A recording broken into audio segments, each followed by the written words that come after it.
Formule 1 wêreld het gegons die afgelope week of twee oor wat met Liam Lawson gaan gebeur en hy is toe ook onseremonieel afgedank deur Red Bull. Hy het slegs 2 wedrenne vir hulle gery, het was 7 dae uitmekaar uit. Baie mense wonder of dit enigstens geregverdig was, maar die feit van die saak is Formule 1 is nou maar net eenvoudig koelbloedig, brande wêreld noem hulle dit. So ja, niemand was verbaas gewees nie. Maar dat dit so vinnig gebeur het en dat hy geen kans gekry het om homself te bewys nie, dit is bietjie ongehoor.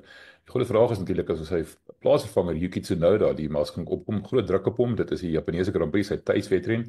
Honda het 'n klomp biljoen dollar betaal vir Red Bull om in hierdie plek te kry vroegtydig. Dit is natuurlik die laaste wedren wat Honda en Red Bull saam gaan wees. Hulle einde van die jaar hulle vennootskap finaal op en volgende jaar gaan Honda engines verskaf aan Aston Martin. So was baie druk op Yuki in hierdie wedren en die vroeë aanduidings is dat hy ten spyte van al die druk homself goed van sy taak gaan kwyt. In die eerste oefenronde was hy slegs 'n tiende van 'n sekonde agter Max Verstappen.